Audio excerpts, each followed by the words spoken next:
Bonjour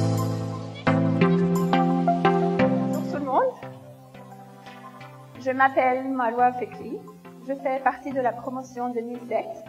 Cela fait donc 12 ans depuis que j'ai quitté Oasis.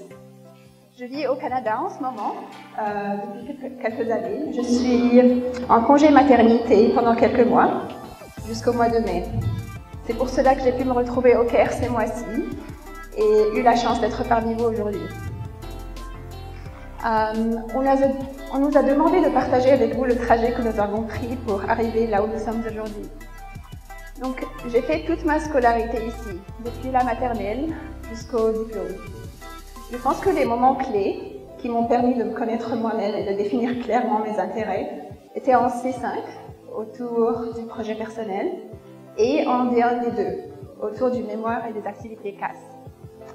En C5, mon projet personnel a traité du sujet de la dite dichotomie foi et raison.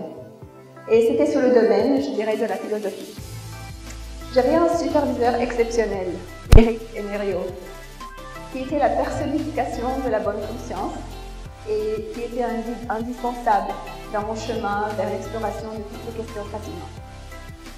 Et puis en D2, mon besoin de concilier foi et raison m'a poussé à explorer le thème du soufisme.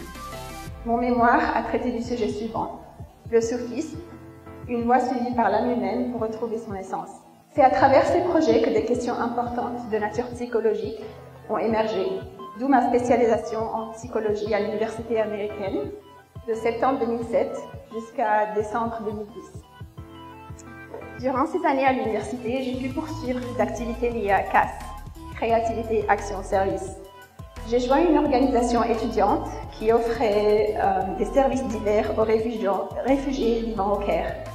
Chaque mardi, après les cours, une amie et moi rencontrions un groupe de réfugiés pour les aider à apprendre l'anglais. J'ai appris que la plupart des réfugiés en Égypte, qui provenaient généralement du Soudan, de l'Éthiopie, de l'Irak, n'étaient ici que de passage et que leur but ultime était de se réinstaller dans d'autres pays généralement occidentaux, d'où leur besoin d'apprendre au moins l'anglais. Le 13 mars 2011, à peine un mois après la Révolution, j'ai commencé à travailler au centre El Nadim pour la réhabilitation des survivants de torture en tant que psychologue. Ça ne s'est pas bien passé. On recevait des personnes égyptiennes ayant vécu des atrocités dans les prisons égyptiennes. On recevait aussi des personnes réfugiées qui avaient fui des atrocités dans leur pays d'origine et qui tentaient de trouver leur place dans une Égypte troublée. C'était un travail tellement important à faire, j'avoue, mais tellement dur. Surtout parce que j'aurais eu besoin de bien plus d'une licence en psychologie pour le faire correctement. Et aussi parce que la source de ces atrocités était de nature politique. Mettre fin à la souffrance de ces personnes, ce qui était mon but, était vraiment une question de droits de l'homme, qui ne pouvait pas être résolue par l'aide psychologique seulement. Au lieu de réparer les dégâts et de m'intéresser à des problèmes d'ordre individuel, je me suis dit qu'il fallait peut-être me concentrer sur la source de ce genre de problème. Je voulais avoir une approche plus globale, qui pourrait peut-être empêcher ces problèmes d'avoir lieu. On parle alors d'une approche préventive au lieu de curative. Donc après un an et quelques mois dans ce poste, j'ai fait un changement de carrière. Je me suis tournée vers la santé publique. Contrairement à la médecine et contrairement à la psychologie par exemple, la santé publique est une discipline qui s'intéresse à la santé des populations de manière globale, pas nécessairement celle des individus, et qui tient compte des déterminants sociaux de la santé. Elle reconnaît donc la dimension judiciaire dans le domaine de la santé, ce qui est tellement important dans mon avis.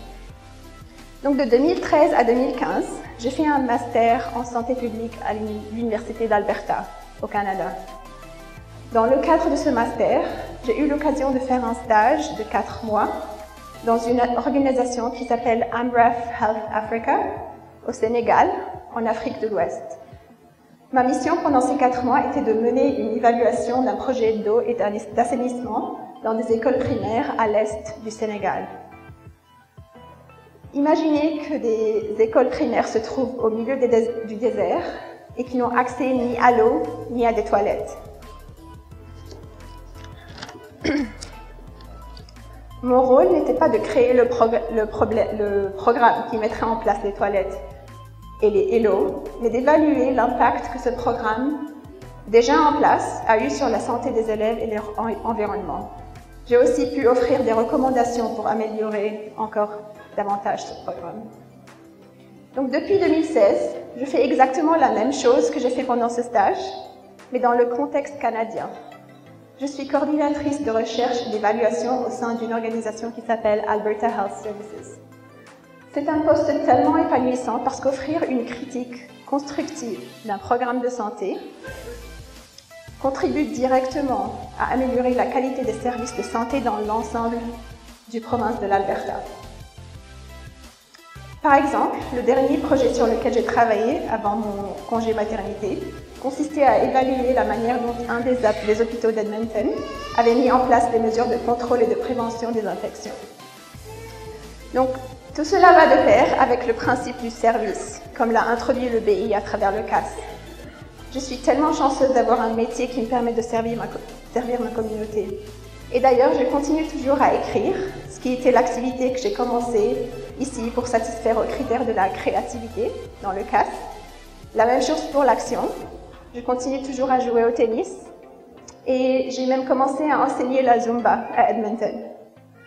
Donc je dirais donc pour conclure que tout ce que je fais en ce moment a été planté au sein de cette école. Et je me sens tellement reconnaissante d'avoir l'occasion de partager ce sentiment avec vous aujourd'hui.